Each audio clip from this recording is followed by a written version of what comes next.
ನನ್ನ ಹೆಸರು ಎಂ ಕೃಷ್ಣಮೂರ್ತಿ ಅಂತ ಹೇಳಿ, ಬಹುಜನ್ ಸಮಾಜ್ ಪಾರ್ಟಿ ರಾಜ್ಯಾಧ್ಯಕ್ಷರು.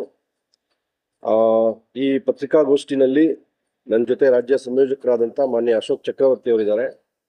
ಹಿರಿಯರು ರಾಜ್ಯ ಪ್ರಧಾನ ಕಾರ್ಯದರ್ಶಿಗಳಾದಂಥ ನರಸಿಂಹಯ್ಯ ಸರ್ ಇದ್ದಾರೆ. ಜಿಲ್ಲಾಧ್ಯಕ್ಷರಾದಂಥ ಸಹೋದರ ಬಲರಾಮ್ ಸರ್ ಇದ್ದಾರೆ. ಉಳಿದಂಥ ಚಂದ್ರಶೇಖರ್ ಸರ್ ಇದ್ದಾರೆ. ತಾಲೂಕು ಅಧ್ಯಕ್ಷರು ನಾರಾಯಣ ಸ್ವಾಮಿ ಅವರಿದ್ದಾರೆ. ಕೋಲಾರ ಜಿಲ್ಲಾಧ್ಯಕ್ಷರು ಶ್ರೀಧರ್ ಅವರಿದ್ದಾರೆ. ಸೊ ಈ ಪತ್ರಿಕಾಗೋಷ್ಠಿಯಲ್ಲಿ ಬಹಳ ಮುಖ್ಯವಾಗಿ ಇವತ್ತು ಮಾತಾಡಬೇಕಾಗಿರ್ತಕ್ಕಂಥ ವಿಚಾರ ಏನಂತಂದ್ರೆ, ಏನಿವತ್ತು ಕೇಂದ್ರ ಸರ್ಕಾರ, ನರೇಂದ್ರ ಮೋದಿ ನೇತೃತ್ವದ ಬಿಜೆಪಿ ಸರ್ಕಾರ ನೀಟ್ ಪರೀಕ್ಷೆಗೆ ಸಂಬಂಧಪಟ್ಟಂಗೆ ಪೇಪರ್ ಲೀಕ್ ಆಗಿ ಸುಮಾರು 16 ವಿದ್ಯಾರ್ಥಿಗಳು ಆತ್ಮಹತ್ಯೆ ಮಾಡ್ಕೊಂಡಿದ್ದಾರೆ. ಸೊ 23 ಲಕ್ಷ ವಿದ್ಯಾರ್ಥಿಗಳ ಭವಿಷ್ಯವನ್ನ ಇವತ್ತು ತೂಗುಯಾಲೆಯಲ್ಲಿ ಕೇಂದ್ರ ಸರ್ಕಾರ ಇರಿಸಿದೆ. ಹಾಗಾಗಿ ಬಹುಜನ್ ಸಮಾಜ್ ಪಾರ್ಟಿ ಈ ನೀಟ್ ಪರೀಕ್ಷೆಯ ಪೇಪರ್ ಲೀಕ್ ಹೊಣೆ ಹೊತ್ತು ಕೇಂದ್ರ ಶಿಕ್ಷಣ ಸಚಿವ ಧರ್ಮೇಂದ್ರ ಪ್ರಧಾನ್ ರಾಜೀನಾಮೆ ಕೊಡ್ಬೇಕಂತೇಳಿ ಇವತ್ತು ನಾನು ಆಗ್ರಹ ಮಾಡ್ತೇನೆ. ಬಹಳ ಮುಖ್ಯವಾಗಿ ನರೇಂದ್ರ ಮೋದಿಯವರು ಪ್ರೈಮ್ ಮಿನಿಸ್ಟರ್ ಆದಮೇಲೆ 2016 ನಂತರ ನೀಟ್ ಪರೀಕ್ಷೆ ಪ್ರಾರಂಭ ಆದಮೇಲೆ ಇದುವರೆಗೆ 4 ರಿಂದ 5 ಬಾರಿ ಪೇಪರ್ ಲೀಕ್ ಆಗಿದೆ. 4 ರಿಂದ 5 ಬಾರಿ ಪೇಪರ್ ಲೀಕ್ ಆಗಿದೆ ಅಂತಂದ್ರೆ ಒಂದು ಪರೀಕ್ಷೆಯನ್ನ ನರೇಂದ್ರ ಮೋದಿ ನೇತೃತ್ವದ ಸರ್ಕಾರ ನಡೆಸಲಿಕ್ಕೆ ಸಾಮರ್ಥ್ಯ ಇಲ್ಲ ಅನ್ನೋದನ್ನ ಪ್ರೂವ್ ಮಾಡಿದೆ. ಇವರು 1 ನೇಷನ್ 1 ಟ್ಯಾಕ್ಸ್ ಅಂದ್ರು, 1 ನೇಷನ್ 1 ಎಕ್ಸಾಮ್ ಅಂದ್ರು, 1 ನೇಷನ್ 1 ಎಲೆಕ್ಷನ್ ಅಂದ್ರು. ಇದೆಲ್ಲವೂ ಕೂಡ ದೇಶದ ಜನರನ್ನ ದಿಕ್ ತಪ್ಪಿಸ್ತಕ್ಕಂಥ ಒಂದು ತಂತ್ರಗಾರಿಕೆ ಅಷ್ಟೇ. 1 ನೇಷನ್ 1 ಎಕ್ಸಾಮ್ ನೀಟ್ಗೆ, ಮೆಡಿಕಲ್ಗೆ ಅಂತ ಮಾಡಿದ್ಮೇಲೆ 23 ಲಕ್ಷ ವಿದ್ಯಾರ್ಥಿಗಳು ಪರೀಕ್ಷೆ ಬರೆದಿದ್ರು. ಇವತ್ತು ಪೇಪರ್ ಲೀಕ್ ಆಗಿದೆ. ಆ ಪೇಪರ್ ಲೀಕಿನ ಭಾಗವಾಗಿ ಬಿಜೆಪಿಯ ಪದಾಧಿಕಾರಿಗಳು ಕೂಡ ಶಾಮೀಲಾಗಿದ್ದಾರೆ. ಸೊ ಇದರರ್ಥ ಕರ್ನಾಟಕದಲ್ಲಿ PSI, ಇದೇ ಬಿಜೆಪಿ ಸರ್ಕಾರ ಇದ್ದಾಗ PSI ಎಕ್ಸಾಮ್ನ ಕೂಡ ಇವರು ಪೇಪರ್ನ ಲೀಕ್ ಮಾಡಿದ್ರು. ಮತ್ತೆ ಮಧ್ಯಪ್ರದೇಶದಲ್ಲಿ ಶಿವರಾಜ್ ಸಿಂಗ್ ಮುಖ್ಯಮಂತ್ರಿ ಆಗಿದ್ದಂಥ ಸಂದರ್ಭದಲ್ಲಿ ವ್ಯಾಪಂ ಹಗರಣ ಅಂತ ನಡೀತು. ಅಂದ್ರೆ ಸರ್ಕಾರಿ ನೌಕರಿಗೆ ರಿಕ್ರೂಟ್ಮೆಂಟ್ಗೆ ಸಂಬಂಧಪಟ್ಟಂಗೆ ಬಹಳ ದೊಡ್ಡ ಹಗರಣ ನಡೀತು. ಉತ್ತರ ಪ್ರದೇಶದಲ್ಲಿ ಸ್ಥಳೀಯ ಏನ್ ನಾವು ಕರ್ನಾಟಕದಲ್ಲಿ KPSC ಅಂತ ಹೇಳ್ತೀವಿ, ಅಲ್ಲಿ UP ಸರ್ವಿಸ್, ಉತ್ತರ ಪ್ರದೇಶ ಸರ್ವಿಸ್ನ ಅನೇಕ ಎಕ್ಸಾಮ್ಗಳ ಪೇಪರ್ ಲೀಕ್ ಆಗಿದೆ. ಪೊಲೀಸ್ ರಿಕ್ರೂಟ್ಮೆಂಟ್ ಲೀಕ್ ಆಗಿದೆ. ಸೊ ಇದನ್ನೆಲ್ಲ ಗಮನಿಸಿದ್ರೆ ಬಿಜೆಪಿಯ ಒಂದು ಆಡಳಿತ ಈ ದೇಶದ ಯುವಜನರು ಮತ್ತು ಇವತ್ತೇನು ನಾವು ಜಿ ಅಂತ ಹೇಳ್ತಾ ಇದ್ದೀವಿ, ಇವರ ಭವಿಷ್ಯವನ್ನ ರೂಪಿಸೋದ್ರಲ್ಲಿ ಸಂಪೂರ್ಣವಾಗಿ ವಿಫಲರಾಗಿದ್ದಾರೆ. 2013ರಲ್ಲಿ ಬಹಳ ದೊಡ್ಡ ಆಶ್ವಾಸನೆ, ಬಿಜೆಪಿ ಅಧಿಕಾರಕ್ಕೆ ಬಂದ್ರೆ 2 ಕೋಟಿ ಉದ್ಯೋಗವನ್ನ ಕೊಡ್ತೀವಿ ಅಂತೇಳಿ. ಸೊ ಈಗ 12 ವರ್ಷ ದಾಟಿದೆ ನರೇಂದ್ರ ಮೋದಿ ಅವರು ಪ್ರೈಮ್ ಮಿನಿಸ್ಟರ್ ಆಗಿ. 24 ಕೋಟಿ ಉದ್ಯೋಗ ಸೃಷ್ಟಿ ಮಾಡಬೇಕಾಗಿತ್ತು. ಇವತ್ತಿನವರೆಗೆ ಕೇವಲ 10 ಲಕ್ಷ ಉದ್ಯೋಗವನ್ನು ಕೂಡ ಕೇಂದ್ರ ಸರ್ಕಾರ ಭರ್ತಿ ಮಾಡಿಲ್ಲ. ಅಂದ್ರೆ ದೇಶದ ಯುವ ಜನತೆಗೆ ಉದ್ಯೋಗವನ್ನು ಒದಗಿಸೋದ್ರಲ್ಲಿ ಸಂಪೂರ್ಣವಾಗಿ ನರೇಂದ್ರ ಮೋದಿ ನೇತೃತ್ವದ ಸರ್ಕಾರ ವಿಫಲ ಆಗಿದೆ.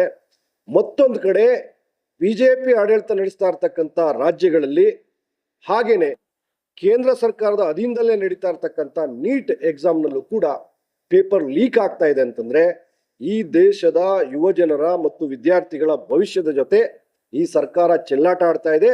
ಮತ್ತೆ ಇವರು ಯಾರಿಗೂ ಕೂಡ ಈ ದೇಶದ ಯುವಕರು ಮತ್ತು ವಿದ್ಯಾರ್ಥಿಗಳ ಭವಿಷ್ಯ ರೂಪಿಸ್ತಕ್ಕಂಥ ಏನು ಮನಸ್ಥಿತಿ ಇಲ್ಲ ಅಂತಕ್ಕಂಥದ್ದು ಇವತ್ತು ಜಾಹೀರಾಗಿದೆ. ಸೊ ಹಾಗಾಗಿ ಕನಿಷ್ಠ ನೈತಿಕತೆ ಇದ್ರೆ, ಯಾಕೆಂದ್ರೆ ನರೇಂದ್ರ ಮೋದಿ ಸರ್ಕಾರ ಅಂತಂದ್ರೆ ನಾವು ಭ್ರಷ್ಟಾಚಾರ ರಹಿತ ಅಂತ ಹೇಳ್ತಾ ಇದ್ರು. ಈಗ ನೀಟ್ ಪೇಪರ್ನಲ್ಲಿ ಒಂದು ಪೇಪರು 5 ಲಕ್ಷದಿಂದ 30 ಲಕ್ಷದವರೆಗೆ ಮಾರಾಟ ಆಗಿದೆ. ಅದರಲ್ಲಿ ಬಿಜೆಪಿಯ ಪದಾಧಿಕಾರಿಗಳು ಕೆಲವು ರಾಜ್ಯಗಳಲ್ಲಿ ಶಾಮೀಲಾಗಿದಾರಲ್ಲ, ಇದನ್ನ ಇನ್ನೇನಂತ ಕರಿಬೇಕು? ಸೊ ನರೇಂದ್ರ ಮೋದಿ ಸರ್ಕಾರ ಬರೀ ನೀಟ್ ಪೇಪರ್ ಮಾತ್ರ ಅಲ್ಲ, ದೇಶವನ್ನ ಆರ್ಥಿಕವಾಗಿ ಮುನ್ನಡೆಸೋದ್ರಲ್ಲೂ ಕೂಡ ಗಂಭೀರವಾಗಿ ಸೋತಿದೆ. ಇವತ್ತು ಏನು ಪಶ್ಚಿಮ ಏಷ್ಯಾದಲ್ಲಿ ಸೃಷ್ಟಿಯಾದಂಥ ಬಿಕ್ಕಟ್ಟೇನಿದೆ ಅದರಲ್ಲಿ ಭಾರತ ಬಹಳ ಬಲಿಷ್ಠವಾಗಿದೆ ಅಂತ ಮಾತಾಡ್ತಾ ಇದ್ರು. ನಾವು ವಿಶ್ವದ 3ನೇ ಅತಿ ದೊಡ್ಡ ಆರ್ಥಿಕತೆ ಅಂತ ಮಾತಾಡ್ತಾ ಇದ್ರು. ಆದರೆ ಇವತ್ತು ಕೇವಲ 1-1.5 ತಿಂಗಳು ಉಂಟಾದಂಥ ಕ್ರೈಸಿಸ್ನ ಕಾರಣಕ್ಕೆ ಇವತ್ತು ಭಾರತ 5ನೇ ಸ್ಥಾನದಿಂದ 6ನೇ ಸ್ಥಾನಕ್ಕೆ ಕುಸಿದಿದೆ ವಿಶ್ವದ ಆರ್ಥಿಕತೆಯಲ್ಲಿ. ಎರಡನೇದು ಬಹಳ ಮುಖ್ಯವಾದಂಥದ್ದು ಪೆಟ್ರೋಲ್ ಮತ್ತು ಡೀಸೆಲ್ ಬೆಲೆ. ಪಶ್ಚಿಮ ಬಂಗಾಳ, ತಮಿಳುನಾಡು, ಕೇರಳ ಚುನಾವಣೆ ನಡೆಯೋವರೆಗೆ, ಅಸ್ಸಾಂನ ಚುನಾವಣೆ ನಡೆಯೋವರೆಗೆ ಏರಿಕೆ ಮಾಡಿರಲಿಲ್ಲ. ಮತ್ತು ನಾವು ಏರಿಕೆ ಮಾಡೋದಿಲ್ಲ ಅಂತ ಕೂಡ ಆಶ್ವಾಸನೆ ಕೊಟ್ಟಿದ್ರು. ಆದರೆ ಚುನಾವಣೆ ಮುಗಿದು 24 ಗಂಟೆನಲ್ಲಿ, ಚುನಾವಣೆ ಫಲಿತಾಂಶ ಬಂದಂಥ 24 ಗಂಟೆನಲ್ಲಿ 3 ರೂಪಾಯಿನ ಏರಿಕೆ ಮಾಡಿದ್ರು. ಈಗ ಕಳೆದ 1 ವಾರದಿಂದ 2 ಬಾರಿ ಪೆಟ್ರೋಲ್ ಮತ್ತು ಡೀಸೆಲ್ ಬೆಲೆಯನ್ನು ಏರಿಕೆ ಮಾಡಿದ್ದಾರೆ. ಪೆಟ್ರೋಲ್ ಡೀಸೆಲ್ ಬೆಲೆ ಏರಿಕೆ ಆಗ್ತಾ ಇದ್ದಂಗೆನೆ ಏನು ಜನರ ನಿತ್ಯ ಬಳಕೆಯ ವಸ್ತುಗಳು ಏನಿದೆ, ಅಗತ್ಯ ವಸ್ತುಗಳ ಬೆಲೆ ಅಗಾಧವಾಗಿ ಏರಿಕೆ ಆಗುತ್ತೆ. ಸೊ ಸಾಗಾಣಿಕಾ ವೆಚ್ಚ ಜಾಸ್ತಿ ಆಗುತ್ತೆ. ಸೊ ನರೇಂದ್ರ ಮೋದಿಗೆ ಮತ್ತು ಅವರ ಕೇಂದ್ರ ಸರ್ಕಾರಕ್ಕೆ ಈ ಜನರ ಮೇಲೆ ನಿಜವಾಗ್ಲೂ ಕಾಳಜಿ ಇದ್ದಿದ್ರೆ ಪೆಟ್ರೋಲ್ ಮತ್ತು ಡೀಸೆಲ್ನ ಬೆಲೆಗಳನ್ನ ಏರಿಕೆ ಮಾಡ್ತಾ ಇರಲ್ಲ, ನಿಯಂತ್ರಣ ಮಾಡ್ತಾ ಇದ್ರು. ಮತ್ತೆ ಒಂದು ದಿನಕ್ಕೆ 1,000 ಕೋಟಿ ಪೆಟ್ರೋಲ್ ಮತ್ತು ಡೀಸೆಲ್ ಬೆಲೆ ಏರಿಸಲಿಲ್ಲ ಅಂದ್ರೆ ಲಾಸ್ ಆಗ್ತಾ ಇದೆ ಪೆಟ್ರೋಲ್ ಕಂಪ್ನಿಗಳಿಗೆ ಅಂತ ಹೇಳ್ತಾ ಇದ್ರು, ಪೆಟ್ರೋಲಿಯಂ ಕಂಪ್ನಿಗಳಿಗೆ. ಇದೇ ಕೋವಿಡ್ನ ಸಂದರ್ಭದಲ್ಲಿ 1 ಬ್ಯಾರೆಲ್ ಕಚ್ಚಾ ವಸ್ತು ಏನು ಕಚ್ಚಾ ತೈಲದ ಬೆಲೆ $30ಗಿಂತ ಕೆಳಗಡೆ ಇಳಿದಿತ್ತು. ಸುಮಾರು 1.5 ಇಂದ 2 ವರ್ಷ ನಿರಂತರವಾಗಿ ಪೆಟ್ರೋಲ್ ಮತ್ತು ಡೀಸೆಲ್ನ ಕಚ್ಚಾ ತೈಲದ ಬೆಲೆ ಅತ್ಯಂತ ಕಡಿಮೆ ಮಟ್ಟದಲ್ಲಿತ್ತು. ಆವತ್ತು ಕೂಡ ಇದೇ ಕೇಂದ್ರ ಸರ್ಕಾರ ಈ ಜನರಿಂದ, ಇಡೀ ದೇಶದ ಜನರಿಂದ ಪೆಟ್ರೋಲ್ ಮತ್ತು ಡೀಸೆಲ್ ಬೆಲೆ 1-1.5 ವರ್ಷಗಳ ಕಾಲ ಕೇವಲ 30 ರೂಪಾಯಿಗೆ 20 ರೂಪಾಯಿಗೆ ಪೆಟ್ರೋಲ್ ಕೊಡುವಂತ ಕಾಲಘಟ್ಟದಲ್ಲಿ 80 ರೂಪಾಯಿ 90 ರೂಪಾಯಿ ಮಾಡಿ 100 ರೂಪಾಯಿ ಮಾಡಿ ಸುಲಿಗೆ ಮಾಡಿದೆ. ಇವತ್ತು ಕೇವಲ 1.5 ತಿಂಗಳ ಒಳಗಡೆ ತೈಲ ಕಂಪನಿಗಳಿಗೆ ಲಾಸ್ ಆಗ್ತಾ ಇದೆ ಅಂತೇಳಿ ಪೆಟ್ರೋಲ್ ಬೆಲೆಯನ್ನ ಏರಿಕೆ ಮಾಡಿರ್ತಕ್ಕಂಥದ್ದು ಈ ದೇಶದ ಜನರಿಗೆ ಬಗ್ದಿರ್ತಕ್ಕಂಥ ಬಹುದೊಡ್ಡ ದ್ರೋಹ ಇದು. ಸೊ ಮತ್ತೊಂದು ಕಡೆ ಇವತ್ತು ಏನು ರಾಜ್ಯದಲ್ಲಿ ಕಾಂಗ್ರೆಸ್ ಸರ್ಕಾರ ಇದೆ. ಕಾಂಗ್ರೆಸ್ ಸರ್ಕಾರ, ಸಿದ್ದರಾಮಯ್ಯ ನೇತೃತ್ವದ ಸರ್ಕಾರ ಕಳೆದ 3 ವರ್ಷಗಳಲ್ಲಿ ಸುಮಾರು 2,85,000 ಸರ್ಕಾರಿ ನೌಕರಿ ಖಾಲಿ ಇದ್ರು ಅಧಿಕಾರಕ್ಕೆ ಬಂದ ತಕ್ಷಣ ನಾವು ಸರ್ಕಾರಿ ನೌಕರಿಯನ್ನ ನೇಮಕಾತಿ ಮಾಡ್ತೀವಿ ಅಂತೇಳಿ ಆಶ್ವಾಸನೆ ಕೊಟ್ಟು ಬಂದ್ರು. ಆದರೆ ಇವತ್ತಿನವರೆಗೆ ನೌಕರಿಯನ್ನ ಭರ್ತಿ ಮಾಡ್ತಕ್ಕಂಥ ಕೆಲಸವನ್ನ ಕಾಂಗ್ರೆಸ್ ಸರ್ಕಾರ ಕೂಡ ಮಾಡಿಲ್ಲ. ಇವರು ಕೂಡ ಈ ದೇಶದ, ಈ ರಾಜ್ಯದ ಯುವ ವಿದ್ಯಾರ್ಥಿಗಳ ಅಥವಾ ಯುವಕರ ಬದುಕಿನಲ್ಲಿ ಚೆಲ್ಲಾಟ ಆಡ್ತಾ ಇದೆ. ಉದ್ಯೋಗ ಒದಗಿಸೋದ್ರಲ್ಲಿ ಸಿದ್ದರಾಮಯ್ಯ ಸರ್ಕಾರ ಕೂಡ ಸಂಪೂರ್ಣವಾಗಿ ಫೇಲ್ಯೂರ್ ಆಗಿದೆ. ಮತ್ತೆ ಅತ್ಯಂತ ಹೆಚ್ಚು ಭ್ರಷ್ಟಾಚಾರ ನಡೀತಕ್ಕಂಥ ರಾಜ್ಯಗಳಲ್ಲಿ ಇವತ್ತು ಕರ್ನಾಟಕ 4 ಮತ್ತು 5ನೇ ಸ್ಥಾನಕ್ಕೆ ಬಂದಿದೆ. ಈ ಹಿಂದೆ ಗ್ಯಾರಂಟಿಗೆ ಹಣ ಒದಗಿಸ್ಲಿಕ್ಕೆ ನಾವೇನು ಕಷ್ಟಪಡಬೇಕಾಗಿಲ್ಲ, ಸಾಲ ಮಾಡಬೇಕಾಗಿಲ್ಲ. ಬಿಜೆಪಿ ಸರ್ಕಾರದ ಅವಧಿನಲ್ಲಿ 40% ಭ್ರಷ್ಟಾಚಾರ ನಡೀತಾ ಇದೆ. ಆ 40% ಭ್ರಷ್ಟಾಚಾರವನ್ನ ಕಂಟ್ರೋಲ್ ಮಾಡಿಬಿಟ್ರೆ ನಾವು ಗ್ಯಾರಂಟಿಯನ್ನ ಕೊಡಬಹುದು, ಗ್ಯಾರಂಟಿ ಯೋಜನೆಗಳಿಗೆ ಯಾವುದೇ ಹೊರೆ ಆಗೋದಿಲ್ಲ ಅಂತ ಮಾತಾಡಿದ್ರು. ಆದರೆ ಇವತ್ತು ಪ್ರತಿ ವರ್ಷ ಕನಿಷ್ಠ 90,000 ಗರಿಷ್ಠ 1 ಲಕ್ಷ ಕೋಟಿಯಷ್ಟು ಸಾಲವನ್ನ ಈ ರಾಜ್ಯ ಸರ್ಕಾರ ಮಾಡ್ತಾ ಇದೆ. ಇವರೊಂಥರ ಕೇಂದ್ರ ಸರ್ಕಾರ ಜೊತೆ ಕಾಂಪಿಟೇಷನ್ ಮಾಡ್ತಿದ್ದಾರೆ. 2014ರಲ್ಲಿ 55 ಲಕ್ಷ ಕೋಟಿ ಭಾರತದ ಮೇಲೆ ವಿದೇಶಿ ಸಾಲ ಇತ್ತು. ಇವತ್ತು ನರೇಂದ್ರ ಮೋದಿ ಪ್ರೈಮ್ ಮಿನಿಸ್ಟರ್ ಆಗಿ 205 ಲಕ್ಷ ಕೋಟಿಗೆ ಏರಿಕೆ ಆಗಿದೆ. ಸೊ ಒಂದ್ ಕಡೆ ಕೇಂದ್ರ ಸರ್ಕಾರ ವಿದೇಶಿ ಸಾಲವನ್ನ ಅತ್ಯಂತ ಹೆಚ್ಚು ಮಾಡೋದ್ರ ಮುಖಾಂತರ ದೇಶವನ್ನ ಆರ್ಥಿಕವಾಗಿ ದುರ್ಬಲಗೊಳಿಸ್ತಾ ಇದ್ರೆ, ಮತ್ತೊಂದು ಕಡೆ ರಾಜ್ಯದಲ್ಲಿ ಸಿದ್ದರಾಮಯ್ಯ ನೇತೃತ್ವದ ಸರ್ಕಾರ ಗ್ಯಾರಂಟಿ ಹೆಸರು ಹೇಳಿಕೊಂಡು ಸಾವಿರಾರು ಕೋಟಿ ಸಾಲವನ್ನ ಮಾಡೋದ್ರ ಮುಖಾಂತರ ರಾಜ್ಯದ ಆರ್ಥಿಕತೆಯನ್ನ ದುರ್ಬಲಗೊಳಿಸ್ತಾ ಇದ್ದಾರೆ, ರಾಜ್ಯದ ಜನತೆಯನ್ನ ಸಾಲದ ಸುಳಿಗೆ ಸಿಲುಕಿಸ್ತಾ ಇದ್ದಾರೆ. ಅಂದ್ರೆ ಇವರು ಗ್ಯಾರಂಟಿ ಯೋಜನೆಯನ್ನ ಜಾರಿ ಮಾಡ್ಲಿಕ್ಕೆ ಭ್ರಷ್ಟಾಚಾರ ನಿಯಂತ್ರಣ ಮಾಡ್ತೀವಿ ಅಂತ ಏನ್ ಹೇಳಿದ್ರು, ಇವತ್ತು ಭ್ರಷ್ಟಾಚಾರ ನಿಯಂತ್ರಣ ಮಾಡೋದಿರಲಿ, ಬಿಜೆಪಿಯಷ್ಟೇ ಮತ್ತು ಬಿಜೆಪಿಗಿಂತ ಹೆಚ್ಚು ಕರಪ್ಷನ್ ಇವತ್ತು ಸಿದ್ದರಾಮಯ್ಯ ನೇತೃತ್ವದ ಕಾಂಗ್ರೆಸ್ ಸರ್ಕಾರ ಭ್ರಷ್ಟಾಚಾರ ವ್ಯಾಪಕವಾಗಿ ಹರಡಿಕೊಂಡಿದೆ. ರಾಜ್ಯದಲ್ಲಿ ಇವತ್ತು ಸರ್ಕಾರಿ ಶಾಲೆಗಳಲ್ಲಿ ಶಿಕ್ಷಕರಿಲ್ಲ, ಬೇಗ ನೇಮಕಾತಿ ಆಗಬೇಕು. ನೋಡಿ, ಮೊನ್ನೆ ನೋಟಿಫಿಕೇಶನ್ ಕೊಟ್ಟಿದ್ದಾರೆ, ನಾವು 56,000 ಅತಿಥಿ ಶಿಕ್ಷಕರನ್ನ ಭರ್ತಿ ಮಾಡ್ಕೊಂತೀವಿ ಅಂತೇಳಿ. 10 ವರ್ಷಗಳಿಂದ 15 ವರ್ಷಗಳಿಂದ 20 ವರ್ಷಗಳಿಂದ ಅತಿಥಿ ಶಿಕ್ಷಕರು, ಅತಿಥಿ ಉಪನ್ಯಾಸಕರು ಮತ್ತು ಗೆಸ್ಟ್ ಲೆಕ್ಚರರ್ಸ್ ಯೂನಿವರ್ಸಿಟಿಗಳಲ್ಲಿ ಕೆಲಸ ಮಾಡ್ತಿದ್ದಾರೆ. ಅವರಲ್ಲಿ ಎಲಿಜಿಬಿಲಿಟಿ ಇರ್ತಕ್ಕಂಥವನ್ನ ನೇರವಾಗಿ ನೇಮಕಾತಿ ಮಾಡ್ಕೊಳ್ಳಿಕ್ಕೆ ಸರ್ಕಾರಕ್ಕೆ ಅವಕಾಶ ಇತ್ತು. ಆದ್ರೆ ಇವರು ಅವ್ರನ್ನ ನೇರವಾಗಿ ನೇಮಕ ಮಾಡ್ಕೊಬೇಕಾಗುತ್ತೆ, ತಕ್ಷಣದಿಂದ ಸಂಬಳ ಕೊಡ್ಬೇಕಾಗತ್ತೆ ಅಂತೇಳಿ ನಾವು ಏನು ಎಕ್ಸಾಮ್ ಮಾಡ್ತೀವಿ, ಆಮೇಲೆ ನೇಮಕಾತಿ ಮಾಡ್ತೀವಿ ಅಂತೇಳಿ ಒಂದ್ ಕಡೆ ಅತಿಥಿ ಶಿಕ್ಷಕರ ಭವಿಷ್ಯದ ಜೊತೆ ಕೂಡ ಚೆಲ್ಲಾಟ ಆಡ್ತಿದ್ದಾರೆ. ಇನ್ನೊಂದ್ ಕಡೆ ಸರ್ಕಾರಿ ಶಾಲಾ ಕಾಲೇಜುಗಳಲ್ಲಿ ಓದ್ತಕ್ಕಂಥ, ಯೂನಿವರ್ಸಿಟಿಗಳಲ್ಲಿ ಓದ್ತಕ್ಕಂಥ ವಿದ್ಯಾರ್ಥಿಗಳ ಭವಿಷ್ಯದ ಜೊತೆನೂ ಕೂಡ ಚೆಲ್ಲಾಟ ಆಡ್ತಿದ್ದಾರೆ. ದೇಶದಲ್ಲಿ ಒಂದ್ ಕಡೆ ನರೇಂದ್ರ ಮೋದಿ ಸರ್ಕಾರ ಏನು ನೀಟ್ ಎಕ್ಸಾಮ್ ನಲ್ಲಿ ಪೇಪರ್ ಲೀಕ್ ಆಗೋದ್ರ ಮುಖಾಂತರ ದೇಶಾದ್ಯಂತ ವಿದ್ಯಾರ್ಥಿಗಳ ಜೊತೆ ಚೆಲ್ಲಾಟ ಆಡ್ತಾ ಇದ್ರೆ, ಯುವಕರ ಭವಿಷ್ಯದ ಜೊತೆ ಆಡ್ತಾ ಇದ್ರೆ. ರಾಜ್ಯದಲ್ಲೂ ಕೂಡ ಸಿದ್ದರಾಮಯ್ಯ ಸರ್ಕಾರ ನಿರುದ್ಯೋಗಿಗಳು ಮತ್ತು ವಿದ್ಯಾರ್ಥಿಗಳ ಜೀವನದಲ್ಲಿ ಚೆಲ್ಲಾಟ ಆಡ್ತಾ ಇದೆ. ಬಹುಜನ್ ಸಮಾಜ್ ಪಾರ್ಟಿ ಈ ಎರಡೂ ಪಕ್ಷಗಳನ್ನ ತಿರಸ್ಕಾರ ಮಾಡಬೇಕು. ಮುಂದಿನ ದಿನಗಳಲ್ಲಿ ಕಾಂಗ್ರೆಸ್ ಮತ್ತು ಬಿಜೆಪಿ ಒಂದೇ ನಾಣ್ಯದ ಎರಡು ಮುಖಗಳಿದ್ದಂಗೆ, ಇವ್ರಿಗೆ ದೇಶದ ಅಭಿವೃದ್ಧಿ ಆಗ್ಲಿ, ಯುವ ಜನತೆಗೆ ಉದ್ಯೋಗ ಕೊಡಿಸ್ತಕ್ಕಂಥ ಯಾವ ಕಾಳಜಿನೂ ಇಲ್ಲ, ಜನಸಾಮಾನ್ಯರ ಹೊರೆ ತಗ್ಗಿಸ್ತಕ್ಕಂಥ ಯಾವ ಕಾಳಜಿನೂ ಇಲ್ಲ. ಸೊ ಇವರು ದೇಶದ ಜನರನ್ನ ಕೇವಲ ವೋಟ್ ಬ್ಯಾಂಕ್ ಆಗಿ ಬಳಸ್ಕೊಳ್ತಾ ಇದ್ದಾರೆ, ಮತ್ತೆ ಅವ್ರನ್ನ ಶೋಷಣೆ ಮಾಡ್ತಾ ಇದ್ದಾರೆ. ಇದಕ್ಕೆ ಫುಲ್ ಸ್ಟಾಪ್ ಆಗ್ತಕ್ಕಂಥ ಕೆಲಸವನ್ನ ರಾಜ್ಯದ ಮತ್ತು ದೇಶದ ಜನತೆ ಪ್ರಜ್ಞಾವಂತಿಕೆಯಿಂದ ಬಿಜೆಪಿ ಮತ್ತು ಕಾಂಗ್ರೆಸ್ನಂತ ಜನವಿರೋಧಿ ಪಕ್ಷಗಳನ್ನ ಅಧಿಕಾರದಿಂದ ದೂರ ಇಡಬೇಕಾದಂತ ಒಂದು ತೀರ್ಮಾನವನ್ನ ತೆಗೆದುಕೊಳ್ಬೇಕಾಗಿದೆ ಅಂತೇಳಿ ಈ ಸಂದರ್ಭದಲ್ಲಿ ನಾನು ಜನರಿಗೆ ಮನವಿ ಮಾಡ್ಕೋತೇನೆ. ಹಾಗೆ ಕೇಂದ್ರ ಮತ್ತು ರಾಜ್ಯ ಸರ್ಕಾರ ತಕ್ಷಣ ಈ ಏನು ಜನರಿಗೆ ಮಾಡ್ತಾ ಇರ್ತಕ್ಕಂಥ ಅನ್ಯಾಯ ಇದೆ ಅದನ್ನ ನಿಲ್ಲಿಸಬೇಕಾಗಿದೆ. ಪೆಟ್ರೋಲ್ ಡೀಸೆಲ್ ಬೆಲೆ ಏರಿಕೆಯನ್ನ ತಡೆಗಟ್ಟಬೇಕಾಗಿದೆ. ಅಡುಗೆ ಅನಿಲದ ಬೆಲೆ ತಡೆಗಟ್ಟಬೇಕಾಗಿದೆ. ಇವತ್ತು ಗ್ಯಾಸ್ ಅವೈಲೇಬಲ್ ಇಲ್ದೇನೆ, ಅಡುಗೆ ಅನಿಲ ಅವೈಲೇಬಲ್ ಇಲ್ದೇನೆ ಲಕ್ಷಾಂತರ ಸಾವಿರಾರು ಜನ ಹೋಟೆಲ್ ಇವತ್ತು ನಡೆಸ್ತಕ್ಕಂಥವ್ರು ಬಹಳ ಸಂಕಷ್ಟಕ್ಕೆ ಸಿಕ್ಕಾಕೊಂಡಿದ್ದಾರೆ. ಆ ಹೋಟೆಲ್ಗಳು ಕೆಲವು ಅರ್ಧಂಬರ್ಧ ಮುಚ್ಚಿವೆ. ಇವತ್ತು ಆ ಹೋಟೆಲ್ಗಳಲ್ಲಿ ದುಡಿತಾ ಇದ್ದಂತ ಲಕ್ಷಾಂತರ ಕಾರ್ಮಿಕರು, ಹೋಟೆಲ್ ಕಾರ್ಮಿಕರು ಇವತ್ತು ಬೀದಿಗೆ ಬಂದಿದ್ದಾರೆ.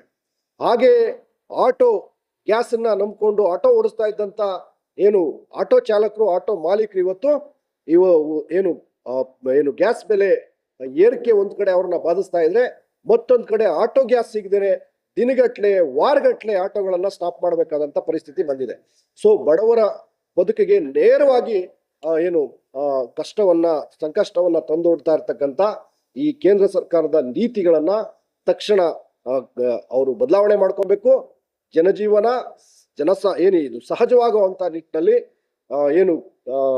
ತೀರ್ಮಾನಗಳನ್ನ ಕೇಂದ್ರ ಸರ್ಕಾರ ತಗೊಳ್ಬೇಕು ಅಂತ ಹೇಳ್ತಾ, ಮತ್ತೆ ಬಹಳ ಮುಖ್ಯವಾಗಿ ಈಗೆಲ್ಲೋ ವಿದೇಶಕ್ಕೆ ಹೋಗ್ಬಿಟ್ಟು ಮುಂದೆ ಬಹಳ ದೊಡ್ಡ ಆರ್ಥಿಕ ಸಂಕಷ್ಟವನ್ನ, ಬಡತನವನ್ನ ಎದುರಿಸ್ತಕ್ಕಂಥ ಸನ್ನಿವೇಶ ನಿರ್ಮಾಣ ಆಗುತ್ತೆ, ಎಚ್ಚರಿಕೆಯಿಂದ ಇರಬೇಕು ಅಂತೇಳಿ ಮಾನ್ಯ ಪ್ರಧಾನಿಯವರು ಮಾತಾಡಿದ್ದಾರೆ. ಮುಂದೆ ಏನಿಲ್ಲ, ನಿಮ್ಮ 12 ವರ್ಷಗಳ ಆಡಳಿತದಲ್ಲೇ ಅತಿ ದೊಡ್ಡ ಏಟುಗಳನ್ನ, ಆರ್ಥಿಕ ಹಿನ್ನಡೆಯನ್ನ ಭಾರತ ತಿಂದಿದೆ.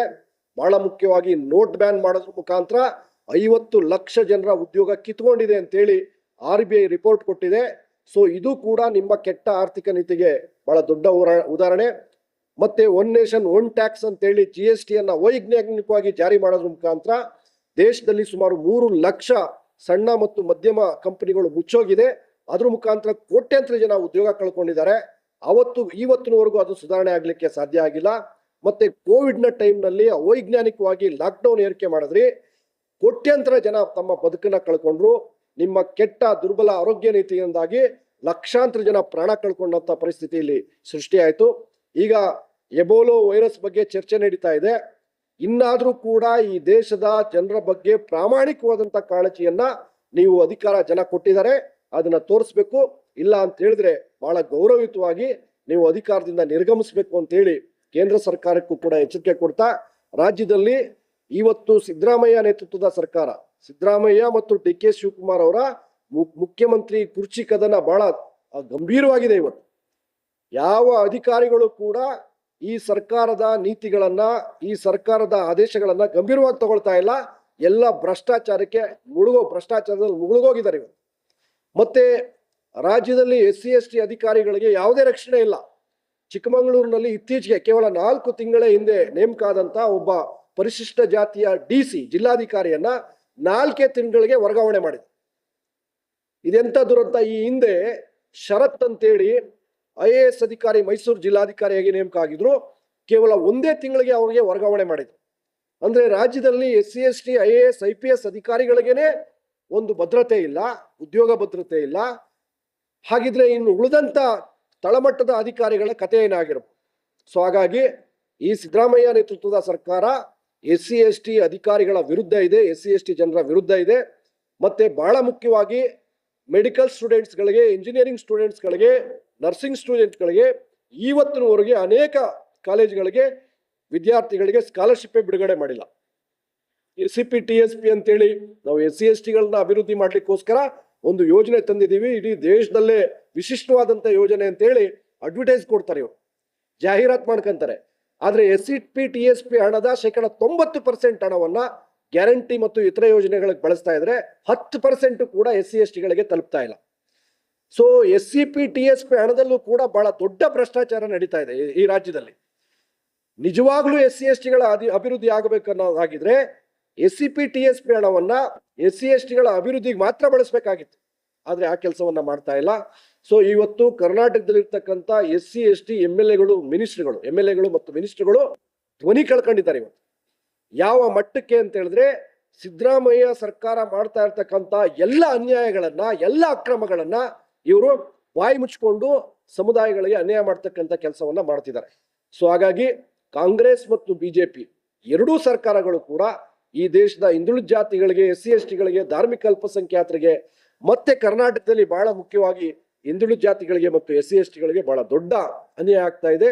ಇದನ್ನ ಜನ ಗಂಭೀರವಾಗಿ ಗಮನಿಸ್ತಾ ಇದ್ದಾರೆ. ಮುಂದಿನ ದಿನಗಳಲ್ಲಿ ಕಾಂಗ್ರೆಸ್ ಮತ್ತು BJPಗೆ ತಕ್ಕ ಪಾಠವನ್ನ ಕಲಿಸ್ತಾರೆ ಅನ್ನೋಂತ ಒಂದು ವಿಶ್ವಾಸ ನಮಗಿದೆ. ಈ ನಿಟ್ಟಿನಲ್ಲಿ ಎಚ್ಚೆತ್ತುಕೊಂಡು ಸಿದ್ದರಾಮಯ್ಯನವರಿಗೆ ಅಥವಾ ಕಾಂಗ್ರೆಸ್ಗೆ ಇನ್ನು 2 ವರ್ಷ ಅಧಿಕಾರಾವಧಿ ಇದೆ. ಕೇಂದ್ರದಲ್ಲಿ ನರೇಂದ್ರ ಮೋದಿಗೆ ಇನ್ನೂ ಕೂಡ 3 ವರ್ಷ ಅಧಿಕಾರಾವಧಿ ಇದೆ. ನಿಮ್ಮ ಅಧಿಕಾರಾವಧಿನಲ್ಲಿ ಮತ್ತೆ ಎರಡೂ ಕೂಡ ಮೆಜಾರಿಟಿ ಮ್ಯಾಂಡೇಟ್, NDAಗೆ ಅಲ್ಲಿ ಮ್ಯಾಂಡೇಟ್ ಇದೆ, ಬಹುಮತ ಇದೆ, ಇಲ್ಲಿ ಕಾಂಗ್ರೆಸ್ಗೆ ಬಹುಮತ ಇದೆ. ಬಹುಮತ ನಿಮಗೆ ಸಿಕ್ಕಿರ್ತಕ್ಕಂಥದ್ದು, ಅಧಿಕಾರ ಕೊಟ್ಟಿರ್ತಕ್ಕಂಥದ್ದು ಜನರ ಸಂಕಷ್ಟಗಳನ್ನ ದೂರ ಮಾಡಿ ಯುವಕರಿಗೆ ಉದ್ಯೋಗವನ್ನು ಒದಗಿಸ್ಬೇಕು, ನಿರುದ್ಯೋಗಿಗಳಿಗೆ, ವಿದ್ಯಾರ್ಥಿಗಳಿಗೆ ಉತ್ತಮವಾದಂಥ ಶಿಕ್ಷಣವನ್ನು ಕೊಡಬೇಕು, ಜನರಿಗೆ ಉತ್ತಮವಾದಂಥ ಆರೋಗ್ಯ ವ್ಯವಸ್ಥೆಯನ್ನು ಕಲ್ಪಿಸಬೇಕು, ದೇಶದಲ್ಲಿ ಉತ್ತಮವಾದಂಥ ಆರ್ಥಿಕ ವ್ಯವಸ್ಥೆಯನ್ನ ನಿರ್ಮಾಣ ಮಾಡಬೇಕು ಅಂತಕ್ಕಂಥ ಆಶಯ ಜನರದಾಗಿದೆ. ನೀವು ಅದಕ್ಕೆ ತದ್ವಿರುದ್ಧವಾಗಿ ನಡ್ಕೊಳ್ತಾ ಇದ್ರಿ. ಇದನ್ನ ತಕ್ಷಣ ಬದಲಾವಣೆ ಮಾಡ್ಕೋಬೇಕು ಅಂತ ಹೇಳಿ ಈ ಸಂದರ್ಭದಲ್ಲಿ ಎಚ್ಚರಿಕೆ ಕೊಡ್ತಾ ಇದ್ವಿ. ಬೆಂಗಳೂರು ಗ್ರಾಮಾಂತರ ಭಾಗದಲ್ಲಿ ಮತ್ತು ಹೊಸಕೋಟೆ, ದೇವನಹಳ್ಳಿ ಮತ್ತೆ ನೆಲಮಂಗಲ ಮತ್ತು ದೊಡ್ಡಬಳ್ಳಾಪುರ ವಿಧಾನಸಭಾ ಕ್ಷೇತ್ರಗಳ ವ್ಯಾಪ್ತಿನಲ್ಲಿ ನಮಗೆ ಮಾನ್ಯ ಬಲರಾಮ್ ಅವರು ಅಧ್ಯಕ್ಷರಾದ ನಂತರ ಎಲ್ಲರನ್ನ ವಿಶ್ವಾಸಕ್ಕೆ ತಗೊಂಡು ನಮ್ಮ ಪಕ್ಷದ ರಾಜ್ಯ ಪ್ರಧಾನ ಕಾರ್ಯದರ್ಶಿಗಳಾದಂಥ ನರಸಿಂಹ ಸರ್ ಅವರು ಮತ್ತು ರಾಜ್ಯ ಸಂಯೋಜಕರಾದಂಥ ಅಶೋಕ್ ಚಕ್ರವರ್ತಿ ಅವರ ಮಾರ್ಗದರ್ಶನದಲ್ಲಿ ಎಲ್ಲರನ್ನ ವಿಶ್ವಾಸಕ್ಕೆ ತಗೊಂಡು ಅತಿ ಹೆಚ್ಚಿನ ಮಟ್ಟದಲ್ಲಿ ಇಲ್ಲಿ ತರಬೇತಿ ಶಿಬಿರಗಳನ್ನ ನಡೆಸ್ತಾ ಗ್ರಾಮಗಳಿಗೆ ತೆರಳಿ ಬಹುಜನ ಸಮಾಜ ಪಾರ್ಟಿಯ ಸಿದ್ಧಾಂತಗಳನ್ನ ಮಾನ್ಯವರು ಕಾಂಶಿರಾಮ್ ಸಾಹೇಬರು, ಬಾಬಾ ಸಾಹೇಬ್ ಅಂಬೇಡ್ಕರ್ ಮತ್ತು ಅಕ್ಕ ಮಾಯಾವತಿಯವರ ಸಾಧನೆಗಳನ್ನ ಹಳ್ಳಿಯ ಜನರಿಗೆ ತಲುಪಿಸೋದ್ರ ಮುಖಾಂತರ ಮತ್ತೆ ಎಲ್ಲಾ ವರ್ಗಗಳನ್ನ ಬಹುಜನ್ ಸಮಾಜ್ ಪಾರ್ಟಿಗೆ ತರೋದ್ರ ಮುಖಾಂತರ ಇಲ್ಲಿ ಪ್ರಬಲವಾಗಿ ಪಕ್ಷವನ್ನ ಸಂಘಟನೆ ಮಾಡ್ತಾ ಇದ್ದಾರೆ. ಮುಂದೆ ಬರ್ತಕ್ಕಂಥ ನಗರಸಭೆ, ಪುರಸಭೆ, ಪಟ್ಟಣ ಪಂಚಾಯತ್, ನಗರ ಪಾಲಿಕೆ ಚುನಾವಣೆಗಳು, ಜಿಲ್ಲಾ ಪಂಚಾಯತ್, ತಾಲೂಕ್ ಪಂಚಾಯತ್ ಮತ್ತು ಗ್ರಾಮ ಪಂಚಾಯತ್ ಚುನಾವಣೆಗಳನ್ನು ಕೂಡ ನಾವು ಅತಿ ಹೆಚ್ಚು ಜನರನ್ನ ಸ್ಪರ್ಧೆ ಮಾಡಿಸಿ ಗೆಲ್ಲಿಸ್ಲಿಕ್ಕೆ ಬೇಕಾದಂತ ಒಂದು ಪ್ರಯತ್ನವನ್ನ ಜಿಲ್ಲಾ ಸಮಿತಿಯ ನೇತೃತ್ವದಲ್ಲಿ ಕೆಲಸ ಆಗ್ತಾ ಇದೆ. ಸೊ ಪಕ್ಷ ಮುಂದಿನ ದಿನಗಳಲ್ಲಿ ಬಹಳ ಪ್ರಬಲವಾಗಿ ಇಲ್ಲಿ ಬೆಳೆಯುತ್ತೆ.